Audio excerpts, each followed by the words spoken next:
Hi friends, Krista here. Thanks for stopping by Books and Jams. Today we're going to be taking a look at the anticipated reads I had for this past year and whether or not I read them.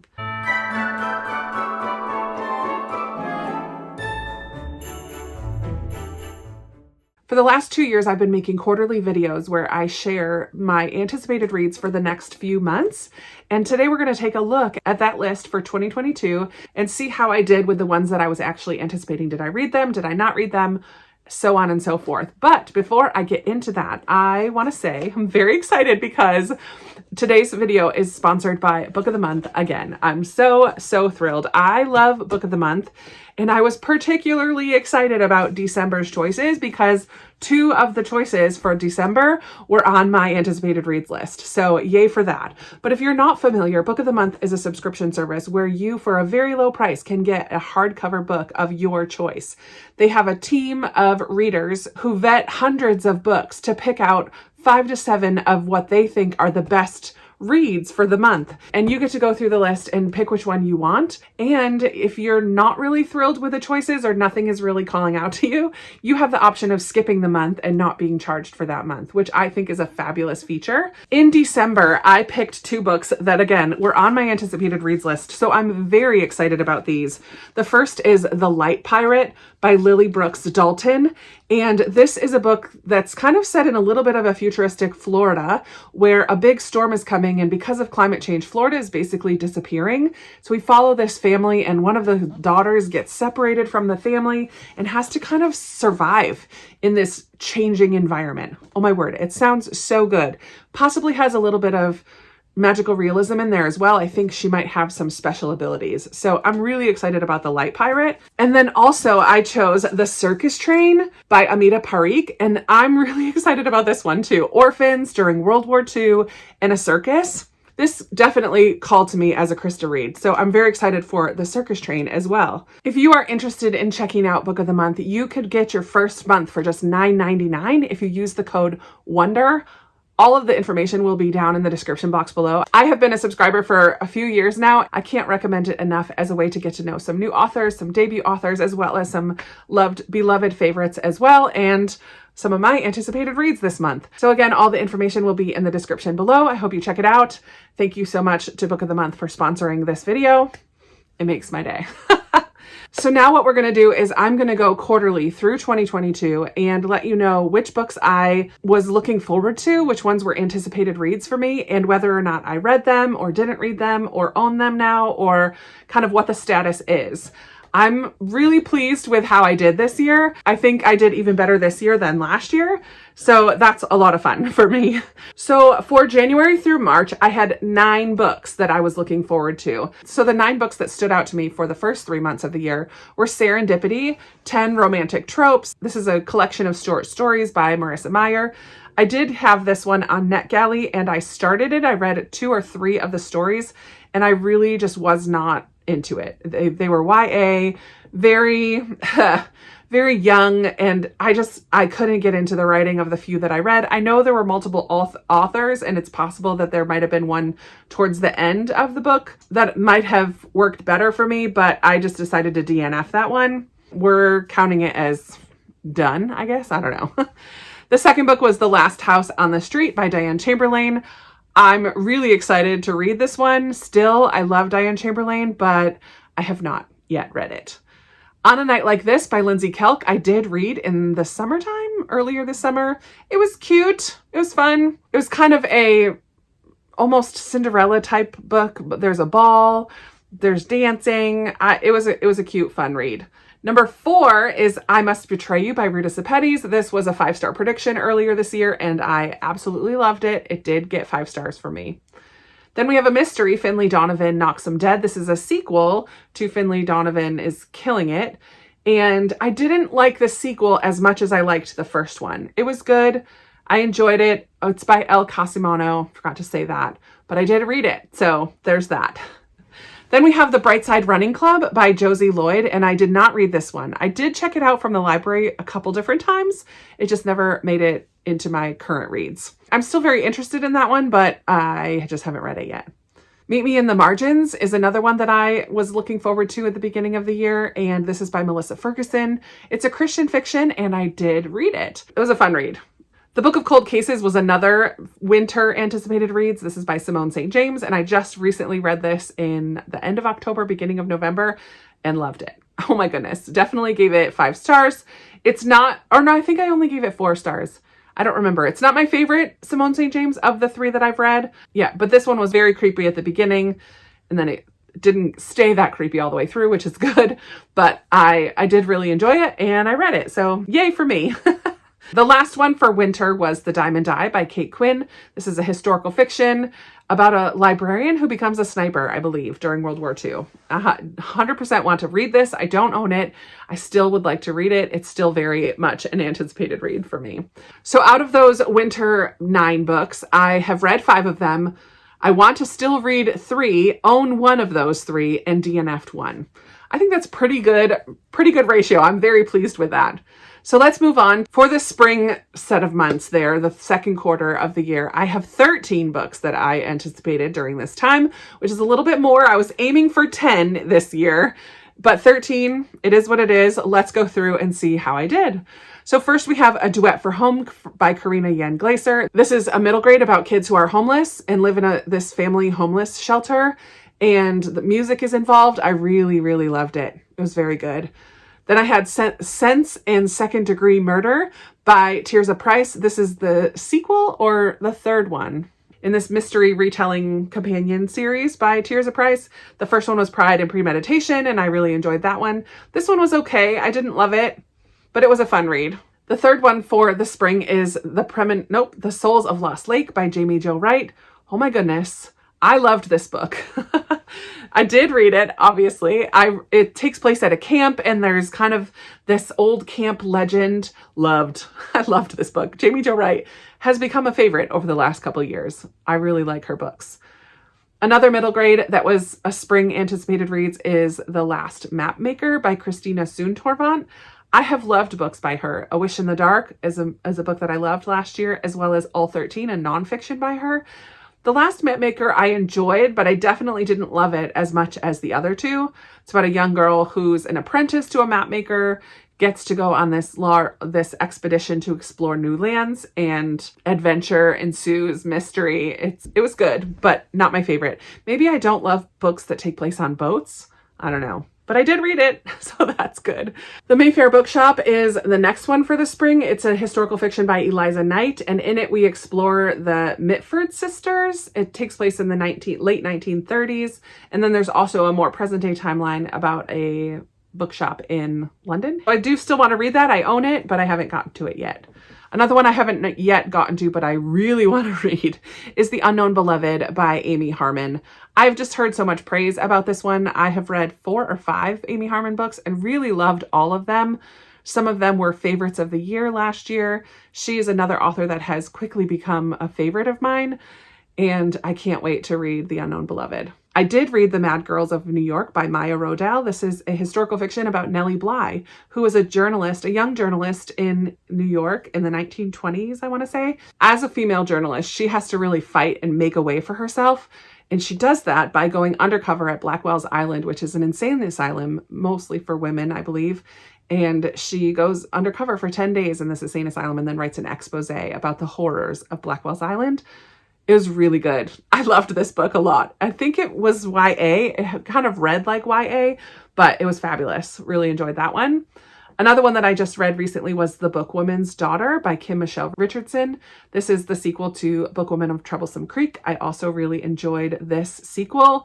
Historical fiction set in Kentucky in the Blue Ridge Mountains. A young woman who becomes a pack horse librarian in the footsteps of her mother, deals a lot with prejudice, struggles that women face during that time and in that environment in the country, in the mountains. It was inspiring to see how these women banded together and worked together, and I really enjoyed the continuation of that story. The next one I did not read yet, The Murder of Mr. Wickham. This is by Claudia Gray. I do really still want to read this. It's not a retelling, but it takes characters from many of Jane Austen's novels. They are all together for a dinner party. We know the murder of Mr. Wickham. Mr. Wickham dies. So it's kind of a closed room murder mystery but the characters from Jane Austen's novels are all kind of the suspects.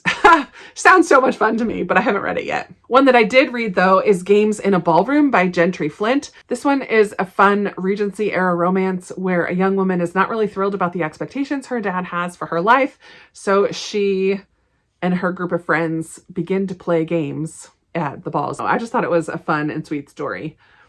I'll Be Seeing You by Robin Lee Hatcher is a book that I have not yet read. This is a Christian fiction, and I just haven't gotten to it yet. It's another one that I have borrowed from the library a couple different times, just haven't read yet. Flying Solo by Linda Holmes, I did read. It's a contemporary, a woman dealing with grief. There's a random mystery about a duck. Her great aunt had passed away, and she goes to clean out the house and reconnects with some old friends. And I could really relate to the main character, so I enjoyed that one. And then A Secret Princess is the last one for the spring, and this is by Margaret Stoll, and I think it's a combination of A Little Princess and Secret Garden, and I'm sold at that, and I own it, but I haven't yet read it. So for the spring, there were 13 books. I read 8 of them. I have 5 more to go, but I own 3 of that 5. So potentially I could get those read, hopefully in the near future. I don't know when, but I own 3 of them. So I will continue to make progress on that list. For the second half of the year, I have not read quite as many of the books, but let's move into the third quarter. I had 10 books on my anticipated reads list for the third quarter, and I only read 3 of them so far. So we have The Littlest Library by Poppy Alexander. Really still very excited to read that one. Upgrade by Blake Crouch. I haven't read yet, but it was a book of the month, and that always gets me so excited, as I've already shared. So I own that one. The Bodyguard by Catherine Center is the first one of this group that I've read and really loved. She writes romance, but they deal with some deeper issues. This one felt a little more rom-com than other books that I've read by her, but I really enjoyed the banter between the main characters, and I really loved the male love interest. He was fabulous. Just a good guy who cared about his family, self-sacrificing. Yeah, I really enjoyed The Bodyguard. Then we have 3 that I haven't yet read. The Fixer Upper by Lauren Forsyth is a rom-com. We have Orphans of Mercy House, a historical fiction by Marty Wingate. And then Frances and Her Monster, which is by Reef Tuma, and it is a middle grade. I haven't read any of those 3, but I did read The Lost Girls of Willowbrook, which is by Ellen Marie Wiseman. This one I just read in November for Historathon. It was the group read for Historathon, and I'm so glad I read it. It was a very harrowing and difficult read at times about 2 sisters who both end up spending time at Willowbrook School, which wasn't really a school. It was definitely more of a home for children and people with disabilities that was grossly understaffed and underfunded, and therefore had a lot of abuses that happened there and neglect. It's based on a real place. I think the story in this book, Lost Girls of Willowbrook, is totally fictionalized. But then there is also this kind of urban legend of a serial killer on Staten Island that has connections to the school. So that part is brought into the story as well. So good. I really loved that one. The Boy with the Bookstore is another kind of rom-com romance book that I have not yet read. It's by Sarah Echefare Smith, and I'm still looking forward to it. Just haven't gotten to it yet. It is on my NetGalley, so hopefully I'll get to it soon. Other Birds by Sarah Addison Allen, another book of the month book. I always get so excited when I pick books ahead of time that end up being book of the month books. Oof, makes me feel so proud, like I won. Like I'm in touch with what's coming out. That's good. I really loved Other Birds. I gave it 5 stars. I read it during Catch-Up-a-thon in October. I read it with Amy's Bookish Life, and we both really loved it. I love Sarah Addison Allen. Her style of magical realism really fits with me. This one was definitely more paranormal than magical realism. We do have some characters who are ghosts, but I still really loved the quirkiness of the characters, the found family. So good. Definitely worth being on my anticipated reads list. And the final one for the third quarter is The Matchmaker's Gift by Linda Cohen Loigman. This is another historical fiction book that I just haven't read yet. I read 3 of the 10 books for the summertime and have 7 still to read and only own 1 of the 7. But a few of the others are on my NetGalley, so hopefully I will still be able to make progress with those ones as well. Now we move into the final quarter of the year, and I have 12 books that I put on this list, and I've only read 2 of them. So I'm not doing great, but it is current. Like we are right now in the middle of this last month of this quarter. So it's possible that I could still read a few more before the end of the year, but let's run through them really quickly. I have The Whalebone Theater by Joanna Quinn. I do own it. It's a historical dual timeline World War II. I'm very excited to read it. A Rover's Story is a middle grade by Jasmine Warga. I've read other books by her and really loved them, so I'm looking forward to more from Jasmine Warga. This one is about a rover on Mars who gets stranded there. I'm just here for it. A little bit science fiction, a little bit fantasy, but I think it's going to have a lot of heart as well. So I'm excited for it still. Then we have another Jamie Jo Wright book, 2 books in a year. This lady is amazing because I read The Premonition of Wither's Farm and I absolutely loved it. Holy moly. Just read this one recently. It is a suspense, Christian suspense. I've talked about it a lot in recent videos. I'm not going to talk about it too much here, but I did read it. It was good. The House of Lost Wives by Rebecca Hardy is a historical mystery that I do own now. I bought this one from Blackwell's in England about a young woman whose sister marries this older guy and then dies. And she is determined to find out what happened to her sister. So she agrees to marry this guy and then learns that 5 or 4 of his last wives have all passed away. So she's like, what's going on here? There's a little bit of a mystery. She doesn't want to be the next victim. I'm still very much looking forward to that. When We Had Wings is by Susan Meissner, Ariel Lahan, and Christina McMorris, 3 authors who I really love. This is a historical that follows 3 nurses in the Philippines during World War II. So excited for that. Godmersham Park by Jill Hornby is the next one, and I just finished this the other day. This, I guess you could call a historical fiction set around the Austen family. We follow Anne Sharp, who was a governess for Edward Austen and his children. And we get to meet a lot of the Austen family, and Anne Sharp is a real life person who had some kind of connection with Jane.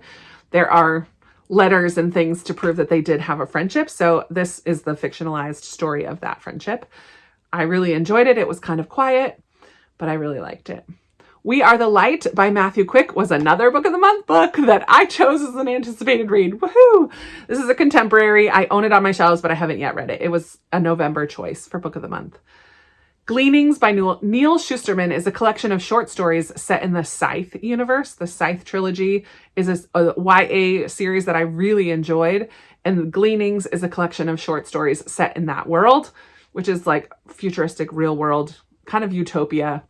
I'm really looking forward to reading those short stories. I currently have it checked out from the library. I just haven't read it yet. The next one is The Astonishing Chronicles of Oscar from Elsewhere. This is by Jacqueline Moriarty. I learned too late that this is, I think, book 3 or 4 in a series. And so I'm not going to read it anytime soon. I have read the first one, The Extremely Inconvenient Adventures of Bronte Middlestone. All of her titles are tongue twisters for me. I really enjoyed Bronte Middlestone. I would like to continue with the series, but I should not have put a book 4 on my anticipated reads list. I didn't do quite enough research about that one. Then we have the 2 that I just talked about at the beginning of this video, The Circus Train by Amida Parikh and The Light Pirate by Lily Brooks Dalton. Haven't read those yet, but I now own them. Thank you, thank you, thank you to Book of the Month. And then finally, we have The Key to My Heart by Leah Lewis, which at the time of filming, I am actually reading that right now on NetGalley. I don't own the book, but it is a romance. It comes out in December and also deals with grief. The main character has lost her husband a couple years ago. I'm really excited for this. I don't think it's going to be rom-com, maybe just romance. I don't know. So in the 4th quarter of the year, I only read 2, but I own 6 of the 10 that I still haven't yet read. So I do have hope that I will continually be working on this list. I have saved last year's list as well, and I keep marking them as I read them. But that is going to be it for today. Thank you again to Book of the Month for sponsoring this video. I would love to hear from you. Do you make anticipated reads lists? Do you pay attention? This is only the 2nd year that I have paid attention, and I'm really enjoying it. But I like this kind of accountability to myself to be reading some of these newer releases, as well as the backlist that fills my shelves. I'd love to chat with you in the comments below about anticipated reads, about any of the books you heard me talk about here today, or anything else that you'd like to chat about. I love talking with you down there. Thank you so much for watching and spending time with me. I really appreciate it. It means so much to me that you are supporting my channel in that way. I look forward to talking with you in another video very soon. Bye.